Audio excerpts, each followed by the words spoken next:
Boa noite, amigos, amigas. Mais uma vez aqui no nosso querido Cantinho de Jesus para o nosso tratamento de saúde.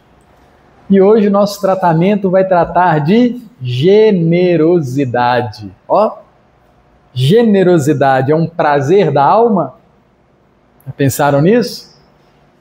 Generosidade é um prazer da alma? O que a gente entende como generosidade? É só ser bonzinho, essa coisa toda? Será que é só isso? No estudo anterior, a Joana de Ângeles, ela intitula a lição como Não Sabes.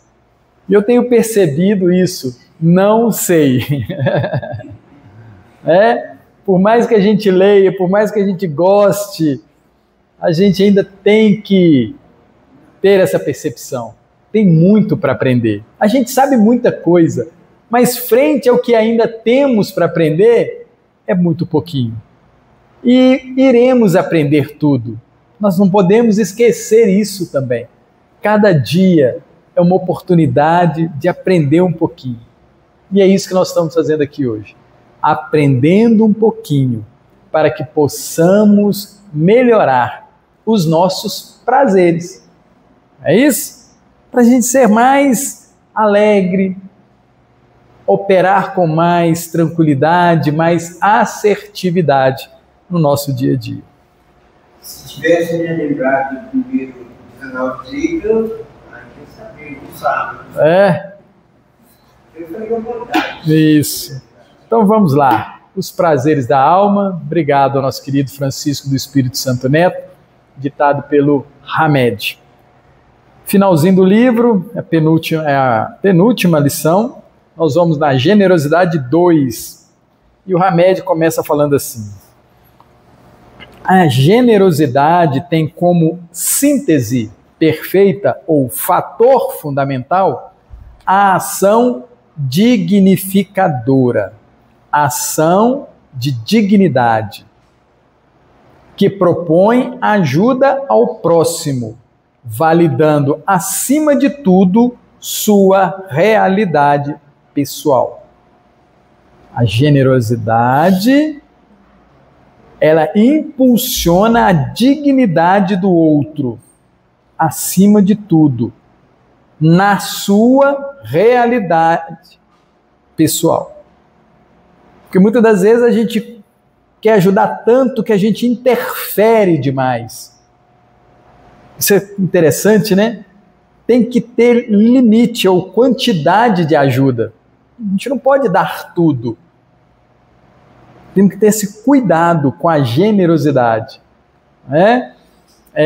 Eu lembro de Jesus. Jesus sempre perguntava: que queres que eu te faça? Que queres que eu te faça? E aí, olha que interessante a pergunta de Jesus. Ele faz com que a gente olhe para dentro e fale assim: qual é a minha necessidade? Qual é a minha necessidade?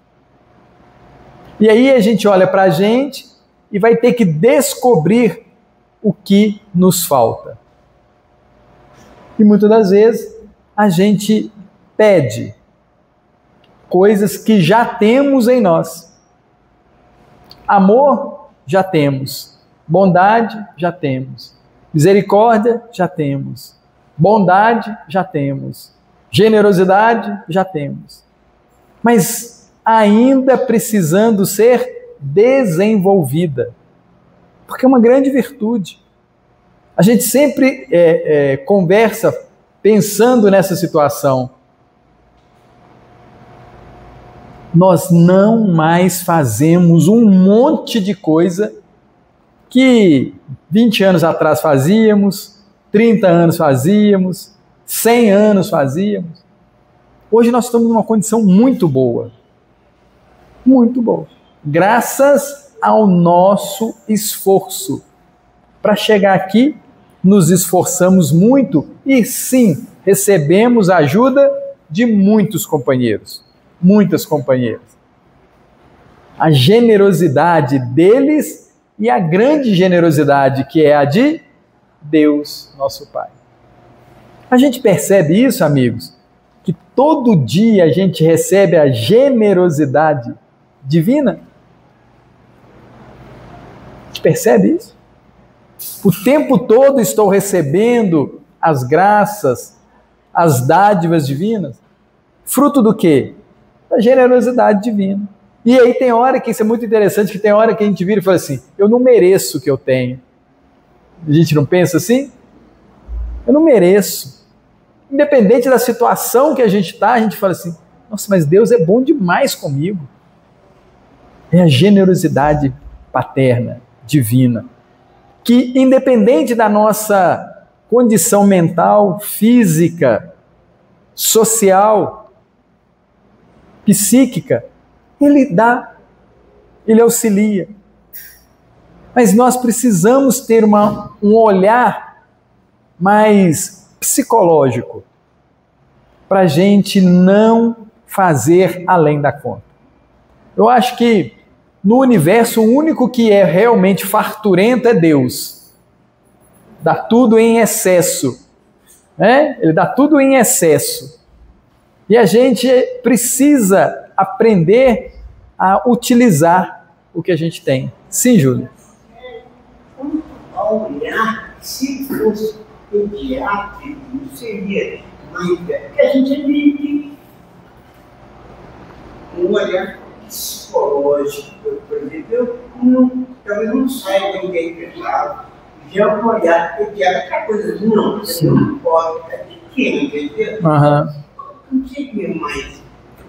Tem casos e casos. No meu caso seria pediátrico. É o meu. Sim, mas a ideia, Júlio, é da gente utilizar o nosso saber na nossa medida.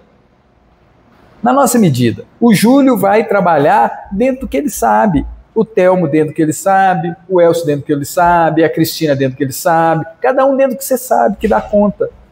Mas a gente tem hoje o saber de que a gente pode forçar a barra pelo nosso saber. Você entender isso? Eu poderia fazer isso uma vez no mês. Aí você fala assim, eu posso fazer de 15 em 15 dias.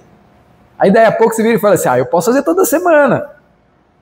Eu posso fazer de 3 em 3 dias. Eu posso fazer todo dia. Vai lá. Não é? Então a gente começa a ter o conhecimento do nosso saber e começamos a utilizar, criando novos hábitos. E aí o Hamed começa dizendo assim, que as criaturas generosas que aprenderam verdadeiramente a promover o bem, procuram agir com alteridade. Quer dizer, respeito pela natureza das pessoas ou pela condição do que é distinto no outro. Vocês vão lembrar que lá atrás nós estudamos uma lição desse livro, chamada Naturalidade, em que o Hamed traz para nós que o natural é que todo mundo seja diferente. O natural é tudo ser diferente. Não tem uma abelha igual a outra, não tem uma zebra igual a outra, não tem uma formiga igual a outra. E nós não respeitamos a individualidade de cada um. A gente acha que um grupo tem que pensar do mesmo jeito. A gente acha que a família tem que agir do mesmo jeito. Interessante isso, né? Muitas das vezes a gente força a barra para o companheiro, para a companheira ser igual a gente, pensar como a gente. Os filhos, então, sofrem nessa condição, né? Que a gente gostaria que eles fossem assim, assim, assado. Mas e as experiências deles? Que gera um caráter diferente, gera experiências diferentes, gera saberes diferentes. E frente a todos esses saberes diferentes, eles vão ter ações diferentes. Pode até ser similar, mas ações diferentes. E a gente precisa ter esse olhar de respeito pelo diferente. Amigos, amigas, confesso para vocês que depois dessa lição do Hamed, eu me libertei daquele olhar de exigir do outro um comportamento. que eu acho que tem que ser. Não devo exigir nada de ninguém. Devo estar sempre disposto a ajudar, dentro do que eu dou conta. Mas exigir que ele, que ela, que fulano, que Beltrano haja do mesmo jeito que eu, não vou fazer isso mais. Aí entra a sabedoria, não é? Conhecimento, a análise dessa sabedoria e a prática disso. A gente lembra lá no livro Renúncia, obrigado Chico, obrigado ao nosso querido Emmanuel, lá Alcione fala que a mensagem do Cristo precisa ser conhecida, né? Lida, precisa ler os evangelhos, Marcos, Mateus, Lucas, João, as cartas de Paulo. A mensagem do evangelho precisa ser conhecida. E olha que interessante isso, né? Ela não fala de uma literatura qualquer. Ela fala de uma literatura divina. Ela fala de uma literatura que é para todo sempre. Que quando nós desencarnarmos, nós vamos continuar a estudar o Evangelho. E aí, de vez em quando, eu falo isso com as pessoas, e eu falo assim, não, mas isso já está superado, a gente já tem outras literaturas. E aí eu dou aquela risadinha, falei assim, na hora que desencarnar, vai ter que começar a estudar os Evangelhos.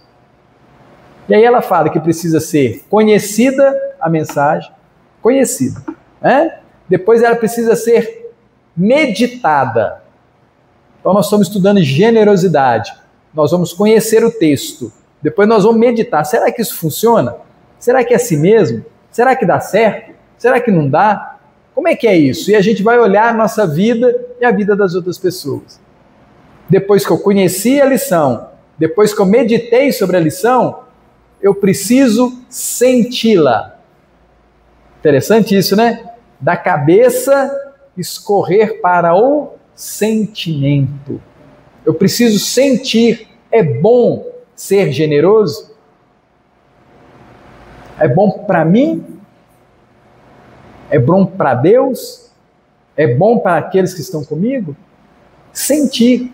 E aí, depois que eu conheci, depois que eu meditei, depois que eu senti, eu preciso praticar. Precisa sair de mim. O conhecimento precisa sair de mim. Ele não pode ficar estanque. Ele não pode ficar parado. Ele tem que se realizar nas minhas convivências com os demais.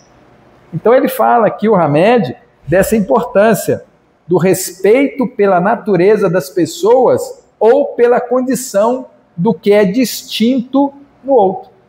Respeito pela diferença alheia. Por isso, não interpretam as necessidades alheias baseadas em seu jeito de ver e de sentir, nem adotam uma forma de socorro fundamentada na sua forma individual e personificada de perceber as ocorrências do mundo exterior.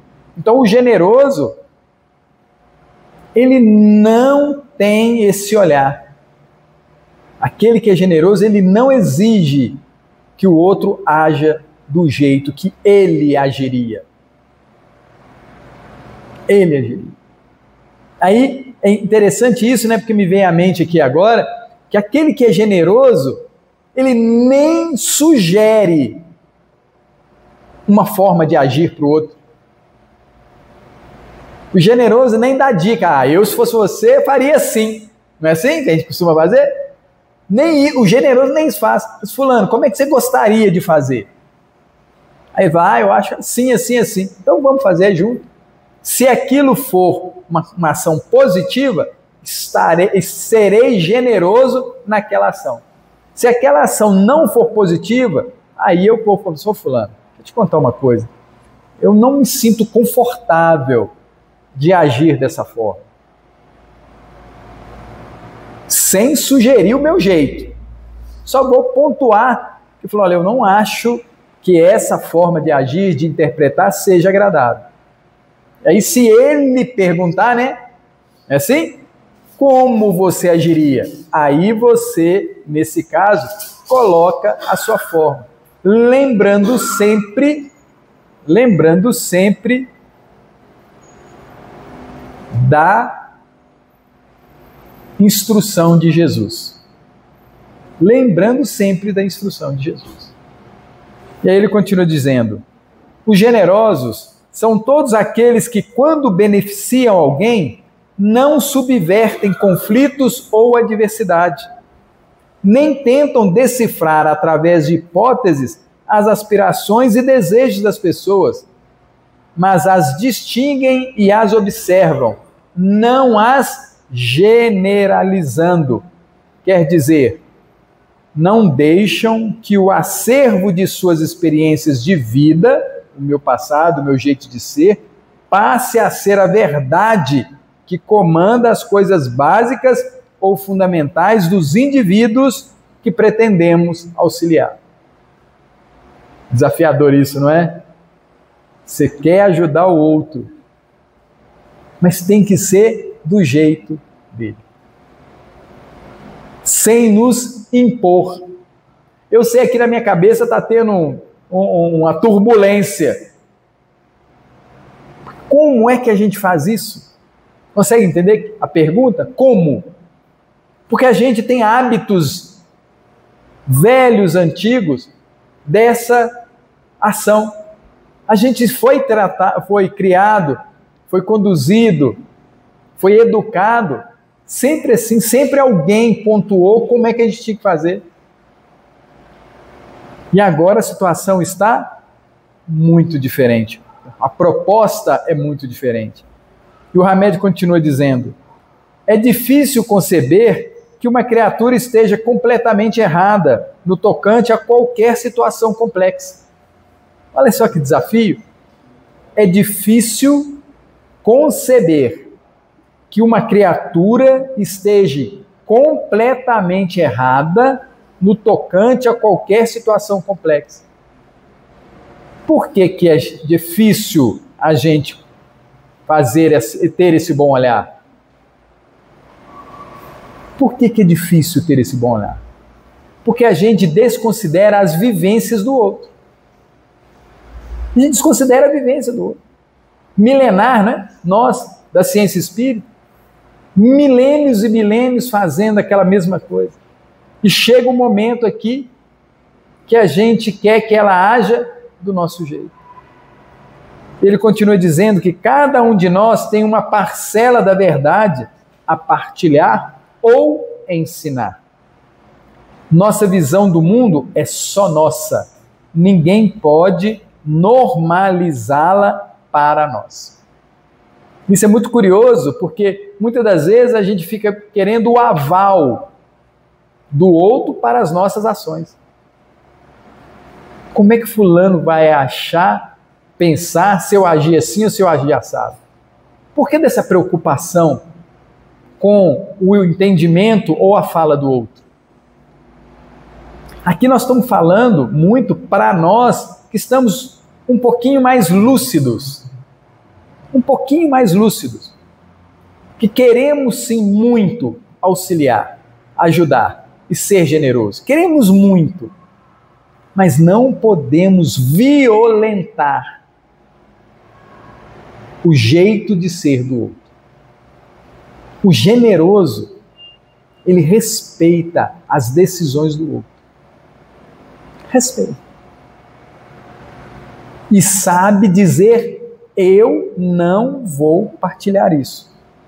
Mas respeita a forma que o outro faz. Precisamos ter essa forma de ser. Jesus era respeitador, gente? Jesus era generoso? Consegue entender? Onde é que a gente tem que buscar referência para as nossas atitudes diárias?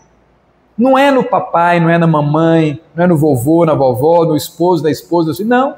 A gente tem que buscar como referência as ações de Jesus, o Cristo. E a gente esquece desse referencial que veio para nós há 2000 anos atrás. A gente esquece desse referencial. Ah, mas todo mundo faz isso. Não é? Tem um caso saboroso.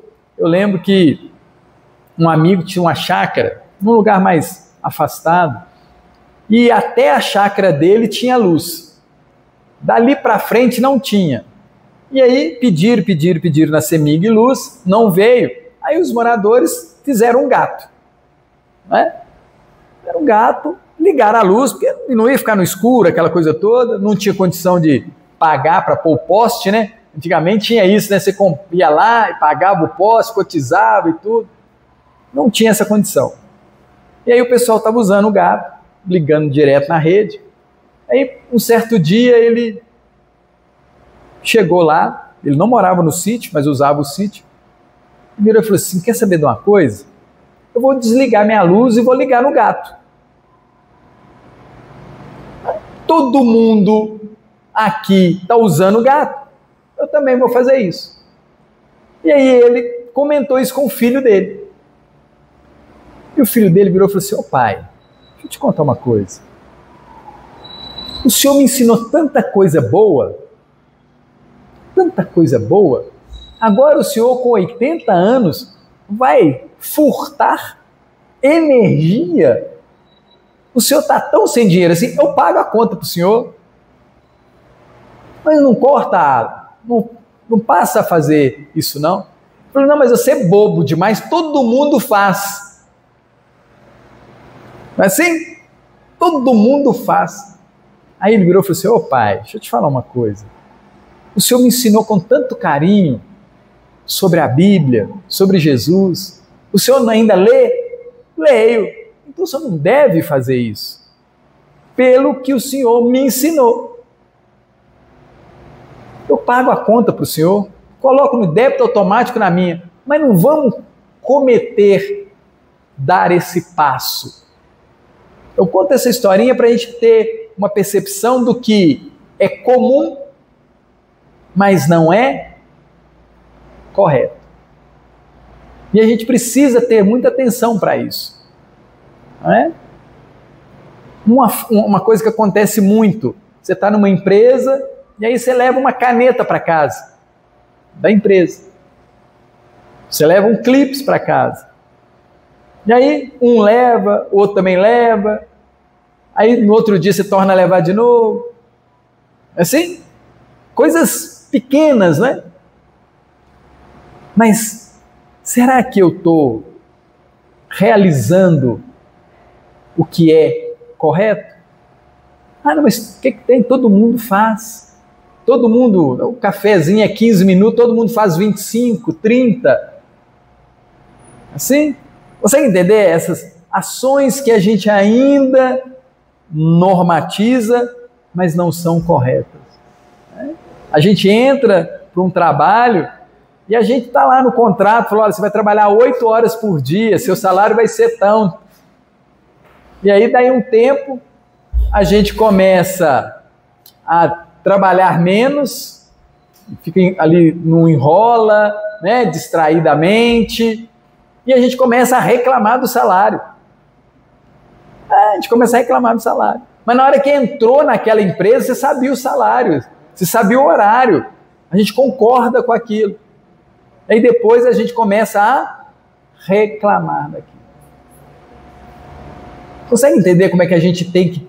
Gente, nós estamos falando aqui, nós estamos numa casa espírita, conversando, né, sobre coisas espirituais, e que a gente precisa despertar para isso. Será que eu estou sendo correto comigo? Correto. Porque muitas das vezes a gente se cria alguns deslizes por causa da sociedade. E Jesus trouxe isso claramente para nós. Nós estamos numa sociedade em que muitos estão doentes. E Jesus, carinhosamente, ele usa um termo muito interessante. Ele fala assim: os mortos. Deixai os mortos enterrarem os mortos. Né? Lá em casa tem um morto, viu, gente? Ele come, bebe, trabalha, estuda, mas está morto. Um mortinho da Silva. Nada que você fale de espiritualidade tem interesse. Tudo bem. Começando a ser generoso com ele, não é assim? Deixando conviver, porque é por um tempo, né? A gente não pode esquecer disso. Essa situação de morte, ela é temporária. Ela é temporária. Sim, Cristina.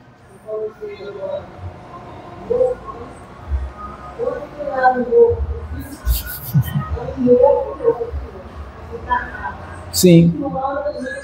É esse que eu estou falando. Não. Nada espiritual. Ele dá atenção para tudo que é da sociedade, para tudo que é morta, que vai morrer. E isso ele ama. Mas ele não ama as questões espirituais, as questões da vida verdadeira.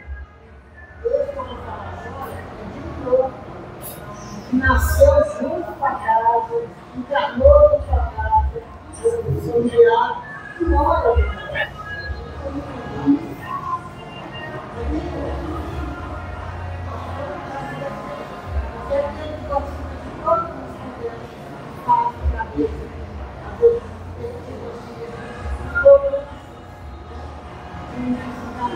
Sim.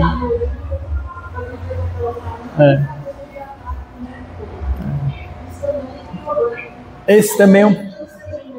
Isso. A generosidade parte da gente para esse companheiro.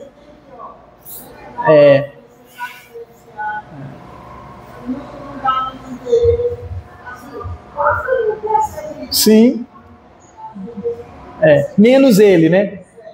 Todo mundo da casa percebe a situação e ele continua morto para esses assuntos.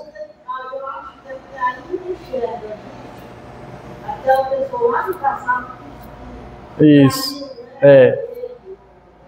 Uhum.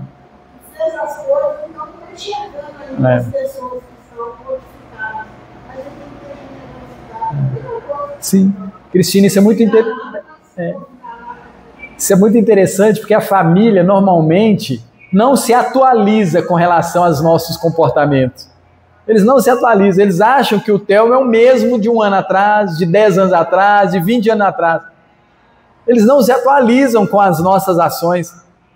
Olha para a gente lá, te conheço. É assim? Te conheço, conhece mesmo o meu passado. Mas será que está atento às minhas ações atuais, ao presente? Ou só está ligado ao passado?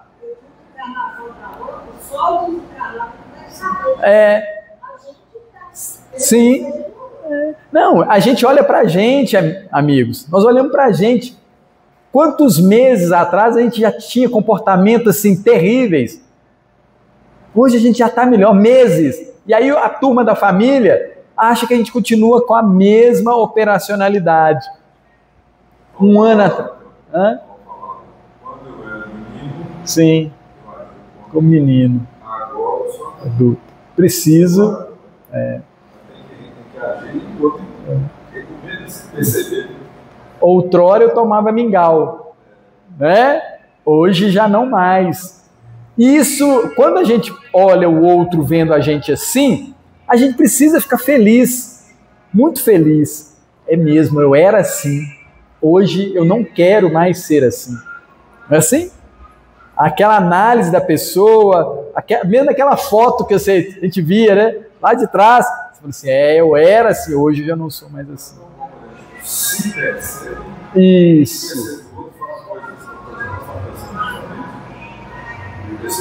Eu já fiz isso. Sim. Já fiz isso de graça e achando que era coisa mais deliciosa. Isso. Hoje, se me pagar 1 milhão, eu não faço. É consciência, né? Essa é a coisa mais interessante. Nós vamos despertando todo dia, amigos, amigas, a plantinha que você tem em casa, a árvore que você tem na porta de casa, ela não fica a mesma, não. Tudo se transforma. Tudo se transforma.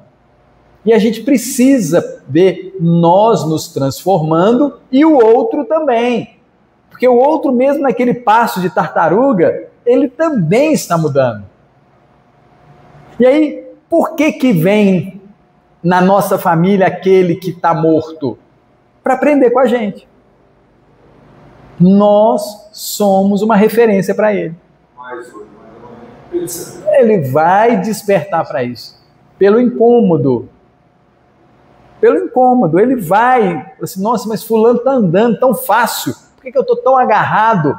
Eu quero andar igual ele, então vou ter que fazer isso, vou ter que fazer aquilo, fazer aquilo outro. E aí o generoso, ele não pode parar para poder puxar o outro, não. Ele tem que continuar andando. Você entender isso? O generoso não pode parar, ele tem que continuar fazendo. Porque é um processo que a gente assume como bom, como positivo. Né? Então, eu, por exemplo, tenho um hábito de acordar de manhã e perguntar para Deus, Senhor, o que queres que eu faça hoje? Todo dia de manhã eu faço isso. Usa-me para o bem, Senhor. E eu fico o dia inteiro tentando perceber. Tem hora que eu dou umas cochiladas durante o dia, viu, gente? Mas consegue entender que eu começo e nós devemos começar o dia com esse propósito?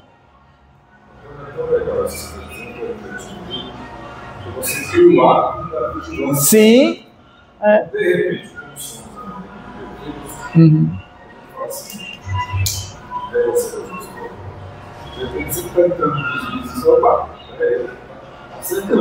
Não é por aqui, não.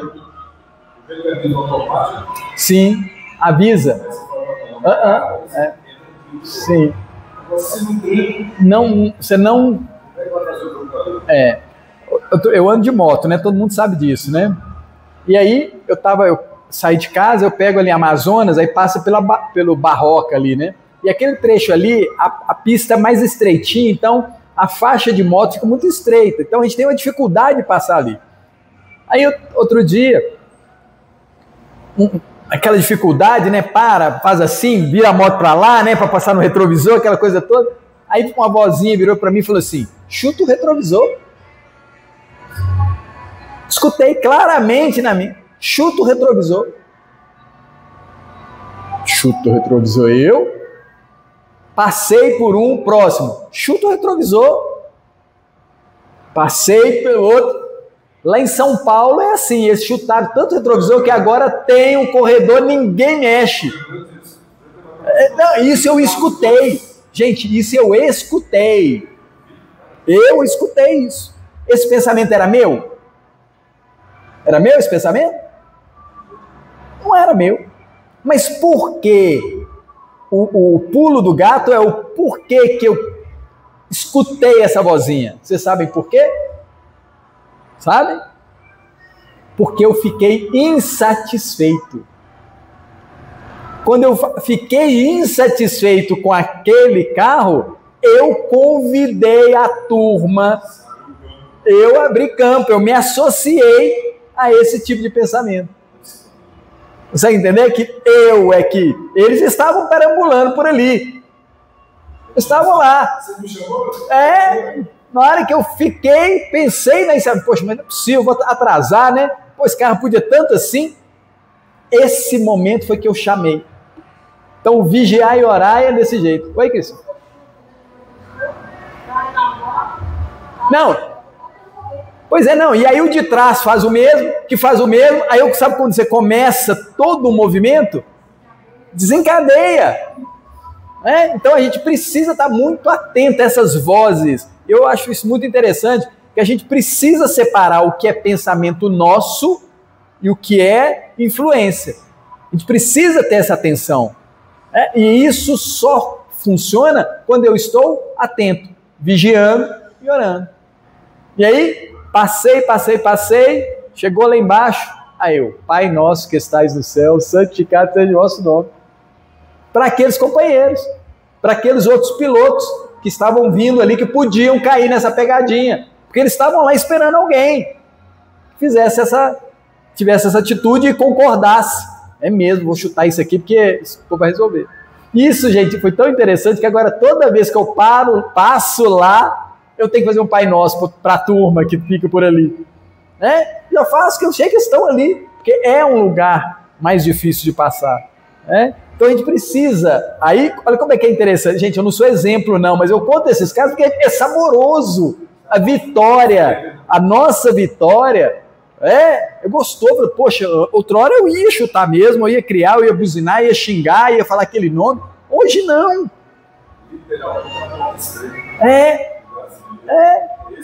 Então isso é muito legal da gente ver as nossas vitórias, né? A generosidade chegando até a gente, a tranquilidade chegando até a gente, a forma de agir, né? Essa mudança, a gente olha e fala assim, nossa, não é que eu sou outra pessoa? Sim, Júlio. Eu escrevi no meu guarda-roupa, veio dar essa frase que eu li com você, pai, deve que eu faço. O que que? Sim. Eu preciso. A gente tem que anotar, e tem que escrever, e tem que pensar, porque cada um tem a sua forma de se conectar e a sua forma de se lapidar. Porque é pessoal, né, gente?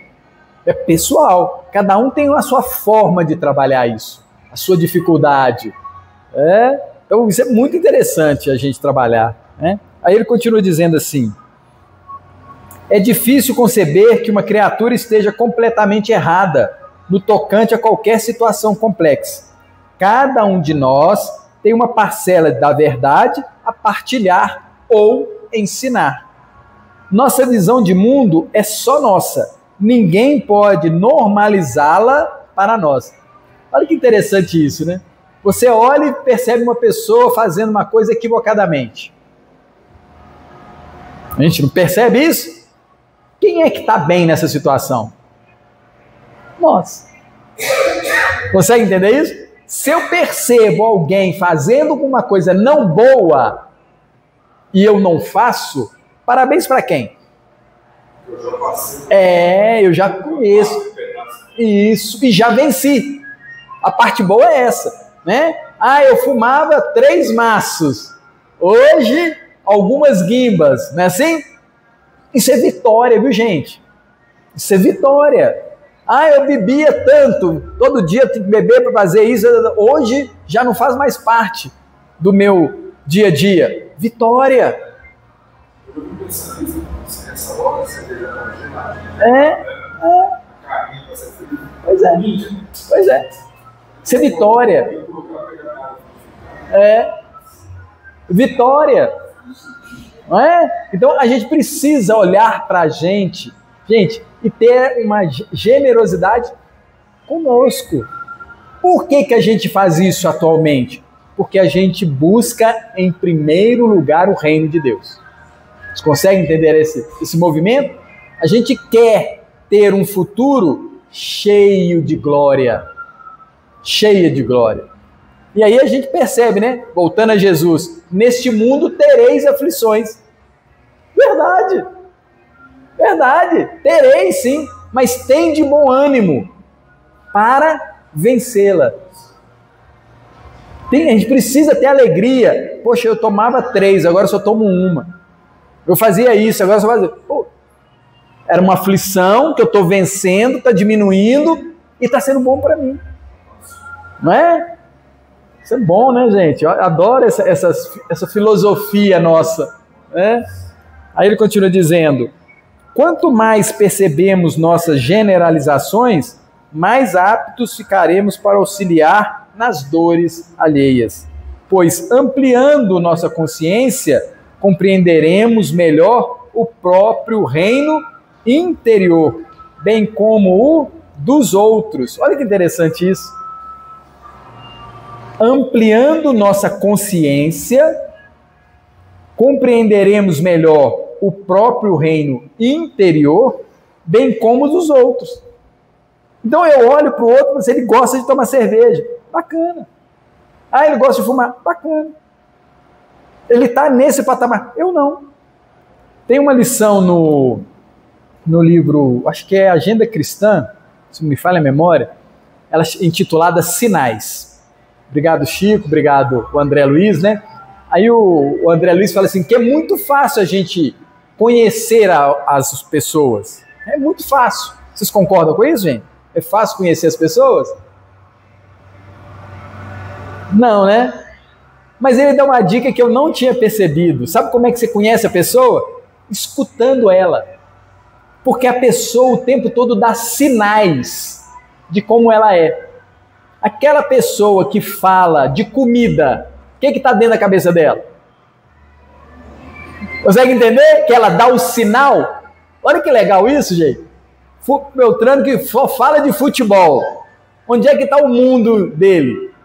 Você entender que todo mundo dá sinal, né? Todo mundo dá sinal do que gosta e do que está pensando e vivenciando. Né? Aquele que só fala de carro, o que está a vida dele, o que é? Aquele que só fala de casa, aquele que só fala de dinheiro, ele está dando sinais do que ele gosta, do que é valoroso para ele, o que importa para ele. Então, a gente, através da observação das falas, do movimento, a gente descobre facilmente quem é aquela pessoa e o que ela gosta, o que vai na mente dela, né? Então ele fala dessa ampliação da nossa consciência.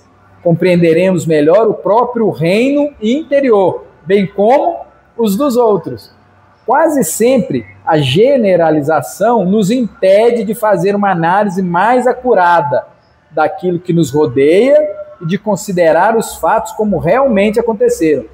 Aquela família é toda assim. Mentira.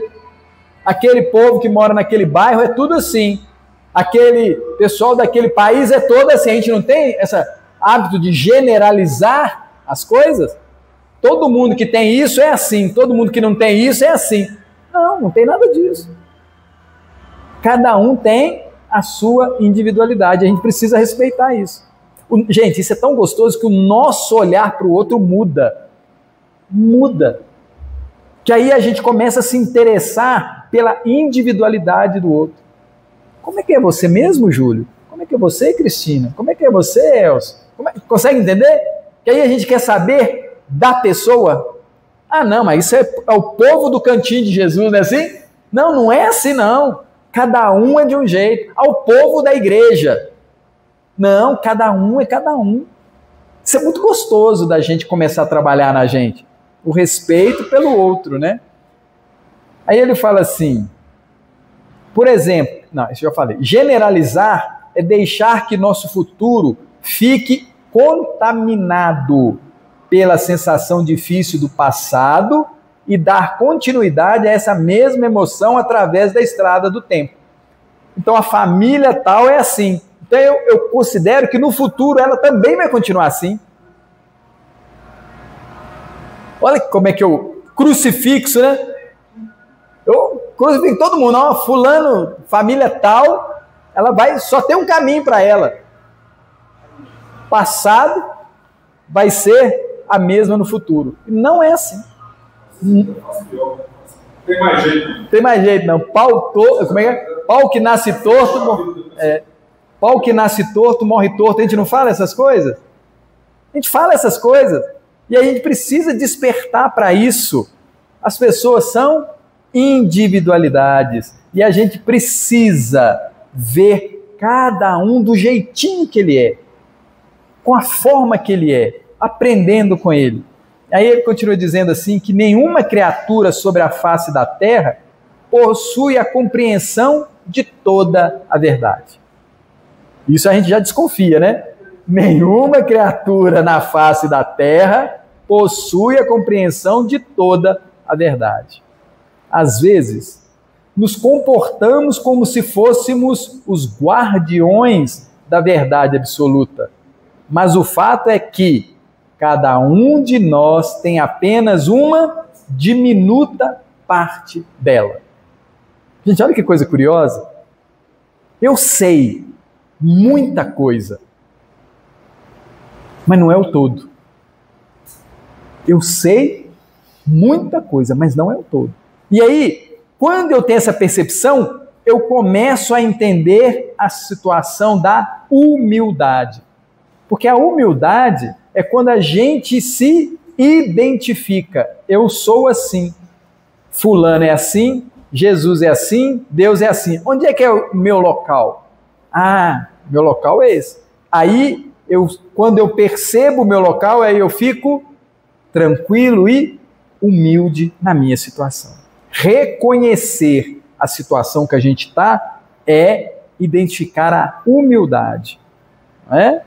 E aí ele fala assim, a generosidade tem como síntese perfeita ou fator fundamental a ação dignificadora que propõe a ajuda ao próximo, validando acima de tudo sua realidade pessoal. Gente, isso é tão gostoso quando a pessoa olha para a gente e fala assim: parabéns, Theo.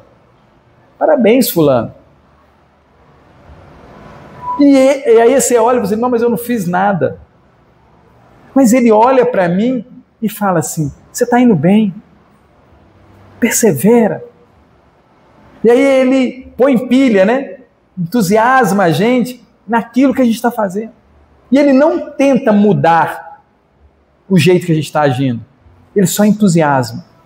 E deixa para a nossa compreensão analisar qual o melhor caminho. Ele incentiva: não pares de andar. Jesus usava essa tática, né?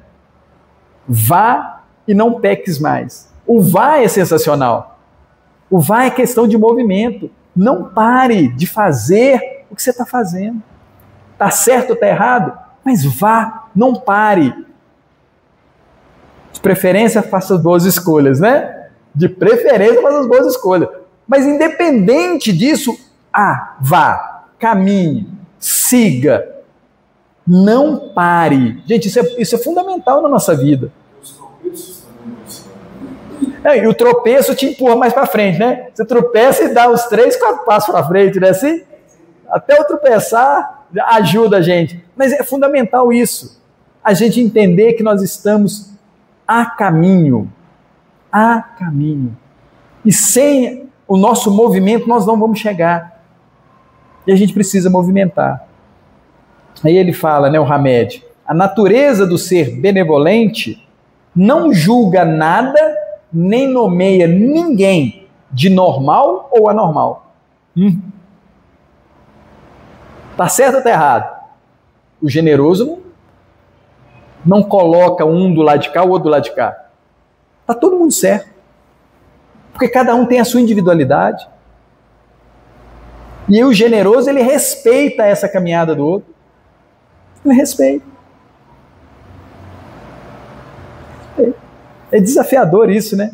O generoso não nomeia ninguém de normal ou anormal, simplesmente analisa os fatos com imparcialidade e considera os indivíduos como portadores de diferentes filtros mentais.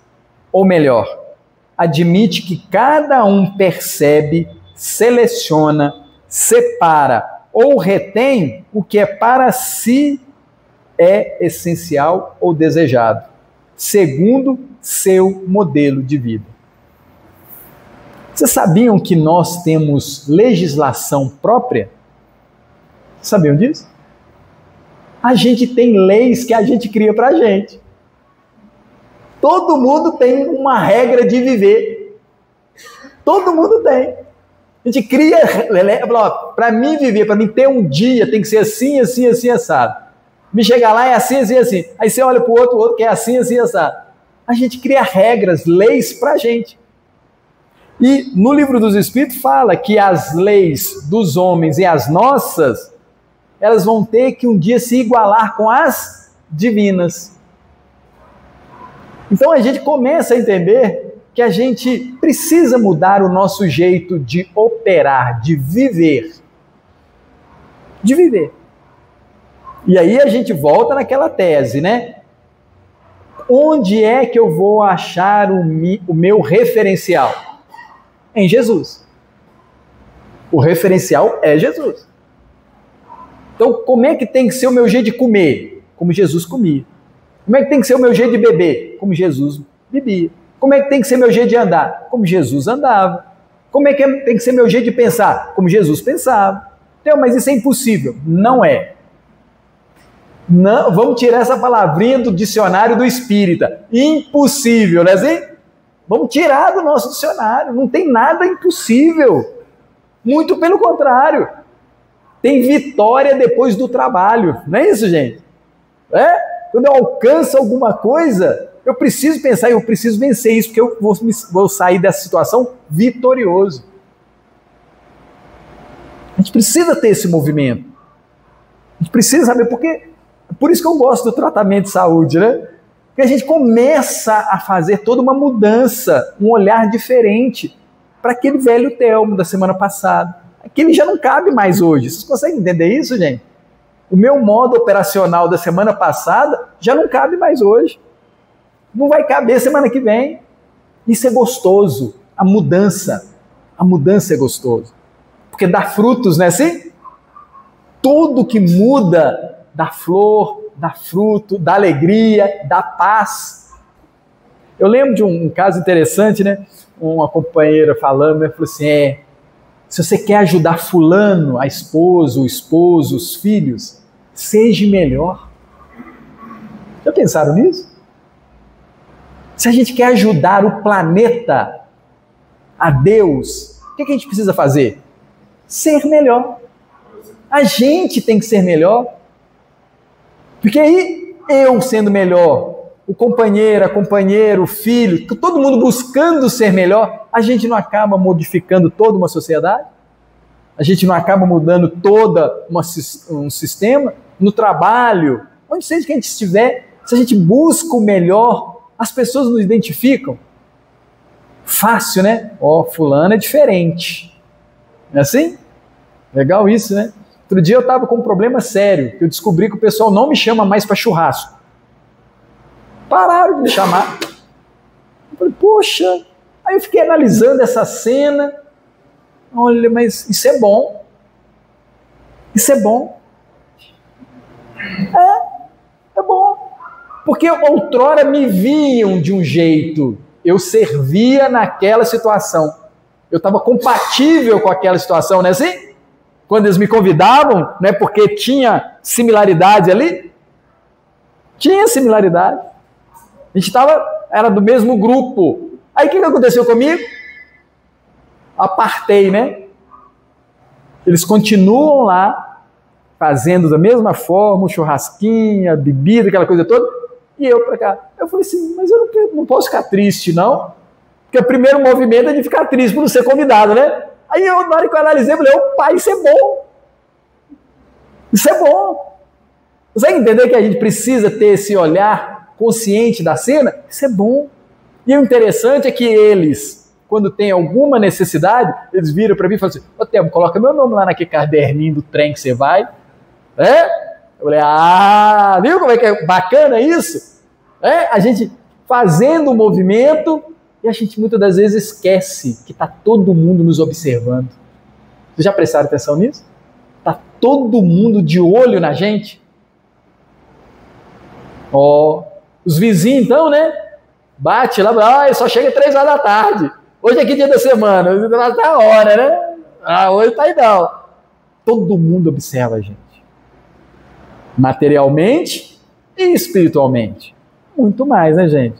Legal esse tudo, né? Aí o Hamed continua dizendo que quando reconhecemos e validamos a nossa pequena parte da verdade, fica mais fácil aceitarmos a verdade dos outros. A partir daí, estaremos livres para cooperar realmente e compartilhar essa nossa porção ou pedaço da verdade, com isso obtendo maior e mais completa visão da realidade. Eu vou somando essas verdades. Na natureza, diz o Hamed, nada é imobilizado. Tudo faz parte de um progresso constante. No mundo em que vivemos, a verdade é relativa, pois está em permanente mutação. Como é que a gente digere isso, né, gente? Como é que a gente digere isso? Saber que tudo que eu sei vai mudar. Vocês já pensaram nisso? Todas as nossas certezas vão mudar para melhor. Para melhor. Nós vamos começar a vivenciar tudo com muito mais ímpeto, com muito mais ligação, com muito mais presença. Isso é muito gostoso. Por isso que eu adoro a ciência espírita. Porque ela traz para mim, para nós, essa percepção do caminhar. Para que eu quero ser daquele jeito, se eu posso ser melhor? Para que ficar agarrado nisso, se eu posso melhorar rápido? Aí eu brinco, né? Eu falo assim, gente, quando a gente sair desse planeta, a gente não vai querer nada daqui. Já pensaram nisso? Nem de passar de fase, a gente não vai ter desejo nenhum de nada aqui. No Livro dos Espíritos fala. A gente não vai ter nada aqui vai nos atrair, porque existem coisas muito mais maravilhosas para frente. Muito mesmo. Consequentemente, vai estar mais voltado para o Sim, mais fácil fazer. Sim. Por isso que é bom a gente ter sempre esse olhar para o futuro que Jesus nos oferece. Ele fala no Evangelho: vós podeis fazer o que eu faço e muito mais. Gente, eu estou doidinho para chegar esse momento. Vocês conseguem entender? Vocês conseguem entender o que é que está preparado para a gente? Não, eu lembro disso, né? Lá na Igreja Católica, eu participava lá, aquela coisa toda. Eu não entendia isso. Hoje eu escuto, né? Penso, lembro dessa frase. Vós podeis fazer o que eu faço e muito mais. É lindo isso. Então, qualquer empecilho que eu vejo no meu dia hoje, eu preciso, assim, isso é passageiro, isso é transitório, isso vai acabar logo, porque o negócio vai melhorar. Vai melhorar. Não é? Precisa ter sim, essa empolgação com esse Evangelho de Jesus. Aí o Hamed fala que devido a essa mutabilidade, às vezes até sentimos certo desconforto de personalidade, ou mesmo dificuldade de adaptação às novas necessidades e circunstâncias existenciais, porquanto nossas ideias, conceitos, memórias, valores, ideias e crenças que nos dão forma a um modelo de mundo íntimo sofrem transformação pela interferência dos fatores lugar, espaço e tempo. Sofrem interferência. Se a gente tivesse agora num outro ambiente, a gente não estava sentindo interferência desse ambiente? Nós não estamos aqui sentindo outro tipo de influência? O tempo aqui é diferente do que lá. Tudo é diferente. E isso é muito gostoso da gente perceber, essa caminhada saborosa. E aí ele traz uma fala que está lá no Livro dos Espíritos, a questão 804, ele fala assim: assim considerando, o indivíduo realmente generoso entende perfeitamente que, abre aspas, cada um deles, os espíritos, tem maior ou menor vivência e, por conseguinte, maior ou menor experiência. A diferença está no grau da sua experiência e da sua vontade. O que nos difere são as nossas experiências. O que nos difere são as nossas experiências. Né? É a questão 804 que pergunta assim: por que Deus não deu as mesmas aptidões para todos os homens? E aí os benfeitores respondem: Deus criou todos os espíritos iguais, mas cada um deles tem maior ou menor vivência e, por conseguinte, maior ou menor experiência. A diferença está no grau da sua experiência e da sua vontade, que é livre-arbítrio. Daí, uns se aperfeiçoam mais rapidamente e isso lhes dá aptidões diversas. A variedade das aptidões é necessária, a fim de que cada um possa concorrer aos objetivos da providência divina, no limite do desenvolvimento de suas forças físicas e intelectuais. O que um não faz, o outro faz. É assim que cada um tem um papel útil. Depois, todos os mundos sendo solidários uns com os outros, é preciso que os habitantes dos mundos superiores, e que na maioria foram criados antes de nós, venham aqui habitar para nos dar o exemplo. O Emmanuel, esqueci a obra que ele fala isso, mas ele fala assim, que todas as nações têm o seu compromisso individual. Cada nação. Olha que interessante isso, né? Então aquele que está lá na África com aquela situação tem aquele propósito. Aquele que está lá na Ucrânia, aquele propósito. Que está na Rússia, cada um tem o seu propósito. E isso é muito interessante, porque a gente precisa pensar assim, tem espíritos que nesse momento está pedindo assim, eu quero nascer na Ucrânia. Já pensaram nisso? Tem espírito que nesse momento assim, eu quero nascer na faixa de Gaza. Porque é lá que está o seu projeto, a sua necessidade. E cada um escolhe o seu local. Gente, isso é sensacional para a gente entender. Porque senão não era para ninguém nascer lá, né? Nasce num país que não tem guerra, não é assim? Não.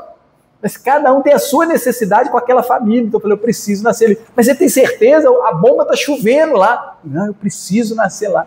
Manda para lá. Aí vai, para viver experiências. Experiências. E se ele aproveitar a experiência, não é assim? Ele terá aproveitado a reencarnação. Ajudar isso é importante. Muitas vezes partimos do falso pressuposto de que todos buscam adquirir o que desejamos, ou reagem exatamente como nós. Isso é interessante, né? A gente fala assim, todo mundo tinha que querer a mesma coisa que eu, todo mundo tem que comer a mesma coisa que eu, todo mundo tem que fazer do mesmo jeito que eu. Nossa carência não é igual à dos outros, as nossas necessidades, não é igual às dos outros. É aquilo que nos provoca entusiasmo, anseio, medo ou insegurança, pode não ter nenhuma repercussão sobre o outro. O meu medo de barata não é o medo do outro, o meu medo de aranha não é o medo do outro, mas muitas das vezes até esse medo, essa vivência, eu quero que o outro tenha. Mas ele não vai ter por causa das experiências dele. Por exemplo, 3 pessoas olham lados distintos de um mesmo prisma. Dependendo do ângulo do qual elas o observam ou o consideram, poderão ver cores diferentes, pois um prisma tem a propriedade de decompor a luz branca no espectro de cores. Um dos lados pode irradiar a cor amarela, outro a vermelha e outro ainda a azul. Quando a pessoa do lado amarelo insiste em dizer que o prisma é incontestavelmente amarelo, induz as outras, que consideram os lados opostos e não concordam. É impossível, fulano. Você é daltônica? Ele é vermelho. Que do lado que ela está olhando, o prisma parece vermelho. A outra diz que nada, ele é azul, o prisma é azul. É óbvio que todos têm um pedaço, um fragmento da verdade. Mas como não abrem mão de possuir a verdade total, entram em discórdias e discussões. Quase sempre, diz Hamed, a tendência de generalizar, de achar que é desse jeito, faz com que distorçamos os reais objetivos da ajuda generosa, os quais podem ser sintetizados em alguns itens importantes. Ajuda generosa, olha o que ele fala. Encorajar as pessoas a uma consciência nova e mais plena de seus poderes. Incentivar, encorajar. Capacitá-las a tomar suas próprias decisões. Não projetar em quem auxiliamos nossas necessidades e valores pessoais. Utilizar de forma compassiva a alteridade, abandonando a ânsia de tudo saber e poder. Então, assim é uma ajuda generosa. O generoso mantém uma postura de alma em que ninguém é melhor ou pior, apenas diferente. Legal isso, né? O generoso mantém uma postura de alma em que ninguém é melhor ou pior, é apenas diferente. Acredita que a ajuda real deve partir da suposição de que todos precisam ser avaliados e auxiliados de maneira individual. Pecar é interpretar o outro, utilizando apenas os nossos pontos de vista. Esse hábito de sentir, pensar e agir radicalmente, elegendo o nosso jeito de ser como norma correta de toda realidade e reação humana, fere e desrespeita profundamente a visão de mundo dos outros. Ele finaliza dizendo isso, que a norma correta para o Telmo não será a norma correta para ninguém no universo, somente para mim. Somente para mim. Então, Percebendo essa realidade, eu tenho que olhar para o outro com muito carinho, mesmo na hora que ele estiver aos meus olhos fazendo uma coisa que não deve, mas aos olhos dele está fazendo a coisa mais certa do mundo. E aí o generoso está ajudando a melhorar essa visão que ele pode ter. Bacana? Gratidão, né, a todos nós por mais esse encontro. Obrigado, Papai do Céu, por nos reunir aqui no nosso querido Cantinho de Jesus. Obrigado por esse tratamento, pelo carinho conosco, Senhor. E nos comprometemos, Pai, a sermos generosos com todos, respeitando a individualidade de cada um, lembrando do Teu amor, da Tua fartura e da Tua generosidade para com todos nós. Que assim seja, graças a Deus. Obrigado, gente. Fica com Deus. Obrigado. Até a próxima. Até.